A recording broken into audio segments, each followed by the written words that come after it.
मुख्य तो हमारा 8 तारीख को परसों जींद के अंदर तिरंगा यात्रा से हम हरियाणा के अंदर इलेक्शन की आगाज़ कर रहे हैं। आप पार्टी की तरफ से हमारे सुप्रीमो अरविंद केजरीवाल जी आ रहे हैं, उसमें भगवंत मान जी आ रहे हैं, तो उसका न्योता भी देंगे, आप लोगों को भी देंगे। दूसरा, जो आज की स्थितियाँ बनी हुई है खास करके टोहाना में, हरियाणा में, उन स्थितियों के अंदर हमारी पार्टी क्या समझती, क्या सोचती है, उसके ऊपर हम प्रेस के सामने रूबरू होना चाहते थे। क्योंकि अभी 15 दिन पहले ही हमारी स्टेट बॉडी डिक्लेयर हुई है, हरियाणा के अंदर जो हमारा संगठन डिक्लेयर हुआ है। तो इस वास्ते हम चाहते थे कि जो हमारे सामने हमारे पास विज़न है हरियाणा का, जो हम चाहते हैं विकास के अंदर कैसे हमारी भूमिका होगी हमारी आने वाली सरकार की, उसके बारे में आप लोगों से हम रूबरू होना चाहते थे। तो मैं आपका तो शुक्रिया अदा करूँगा कि आप लोगों ने हमारा इस दरख्वास्त को माना है और हमारे पास बातचीत के लिए आए हैं आप लोग।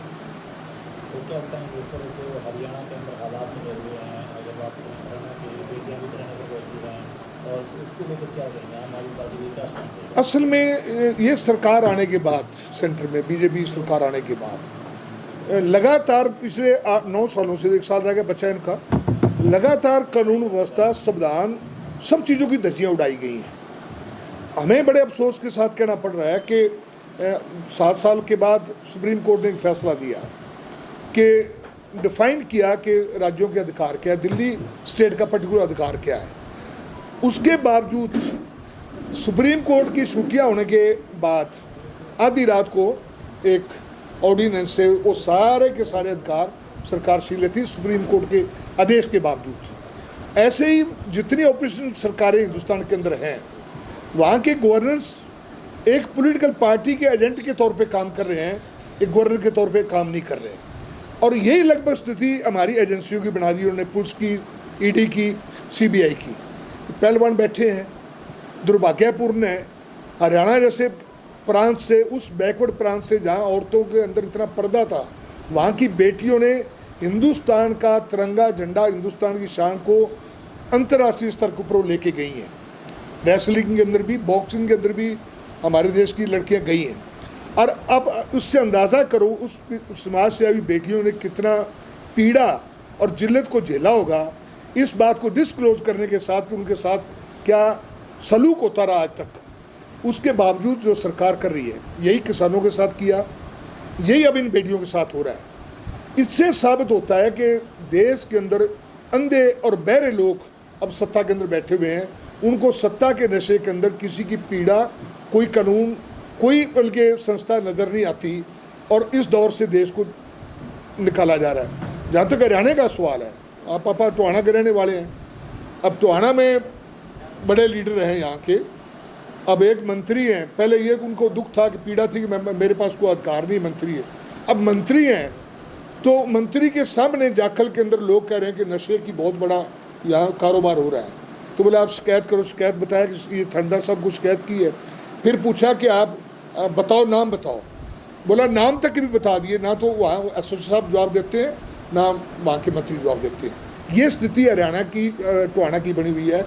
और 3 मौतें हुई, नौजवान मौतें, एक नड़ैल के अंदर, एक इसमें ढेर के अंदर, एक साधनवास के अंदर, ये पिछले महीने के अंदर नशे से। ये हालत है। इसका मतलब कि कहीं ना कहीं नीचे से ऊपर तक भ्रष्टाचार के अंदर अकंठ डूबा हुआ है। टोहाना के अंदर रोज़ देखते हम, यहाँ पिछले दिनों एक घटना हुई थी, एक टेंडर के लिए मारपीट होगी अपने पार्टी वर्करों के साथ ही, आपको आया होगा आपके सामने। कारण क्या था कि मेरी टायर बिकेगी या इसकी टायर लगेगी, ठेके के ऊपर झगड़े हो रहे हैं। तो जो विकास है, विकास जो शब्द है वो 2 शब्दों से बनेगा, विज़न और विल पावर। आपका दृष्टिकोण क्या है, आपके पास उसके बाद विज़न है कि नहीं, और दूसरे आपकी इच्छा शक्ति कितनी है। और अगर ये 2 चीज़ें हैं तो फिर आप उसमें से पैसा नहीं कमा सकते।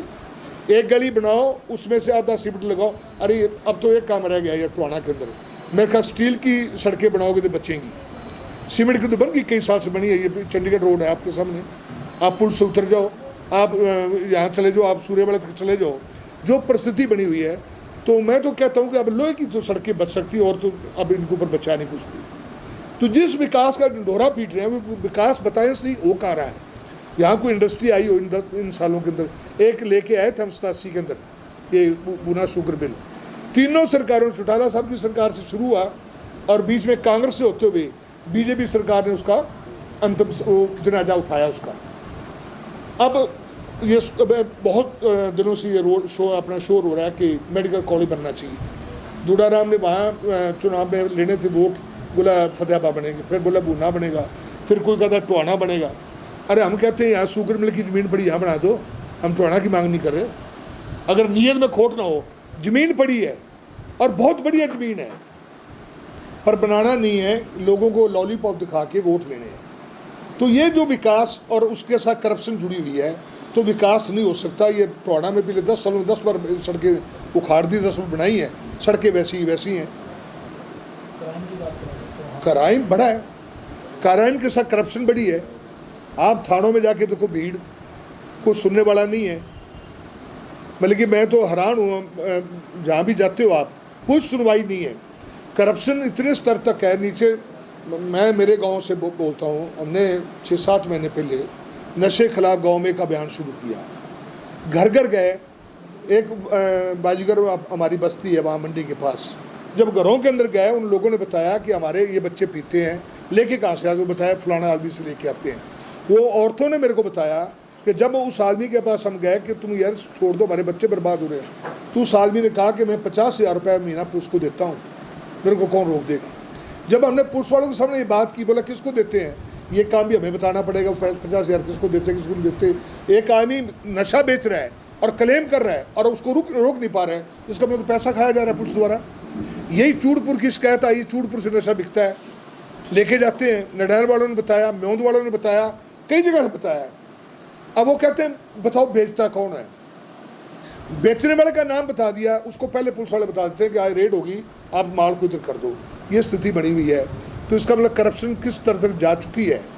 अब इसका पैसा कहाँ तक जाता है, कैसे जाता है, ये तो पुलिस वाले बता सकते हैं। जहाँ बल्कि पर ये हमारे जो राजनेता है जिनकी हिस्से पत्ती इसमें बड़ी होगी, वो बता सकते हैं करप्शन। इलेक्शन हमारी पार्टी चुनाव लड़ेगी। अगर अब जनता हमारे साथ है, जिस तरह खड़ी होगी, तो हम, हमारे पास दृष्टिकोण, हम जैसे आज आपसे बात कर रहे हैं ऐसे ही बैठ के प्लानिंग करेंगे, आप लोग उसका तय करोगे और हम उन चीज़ों को लागू करवाएंगे। हम चाहते हैं यहाँ इंडस्ट्री आए, हम चाहते हैं यहाँ ये जो विकास का मॉडल रखा है इसको बदला जाए। यहाँ का पानी निकासी सबसे बड़ी समस्या आज भी बनी हुई है और इसका इंतजाम हो सकते हैं। खेती में पानी को इस्तेमाल किया जा सकता है अगर इसका विज़न हो, अगर इसमें पैसा ना खाया जाए तो हम सभी लोग बैठेंगे। यहाँ एजुकेशन इंस्टीट्यूट नहीं है, कोई भी साइंस की क्लासेज नहीं है। यहाँ बच्चे बहुत दूर तक जाते हैं, हमारे बच्चे पढ़ नहीं पा रहे, उसके ऊपर इन्वेस्ट किया जाए, वहाँ उसका सुधार हो। ये हमारे पास ये एक सोच है हमारी पार्टी के पास। दूसरा, हम चाहेंगे कि जैसे आज आपसे बात कर रहे हैं, उस टाइम भी हम पहले भी बात करते रहे, जब मैं रहा हूँ MLA, उसके बाद भी हम टोहाना के लोगों को बिठा के उन्हीं से सलाह करके कि इसका विकास का कौन सा तरीका और कहाँ का कैसे किया जाए, हमारे सामने ये विजन है इसका।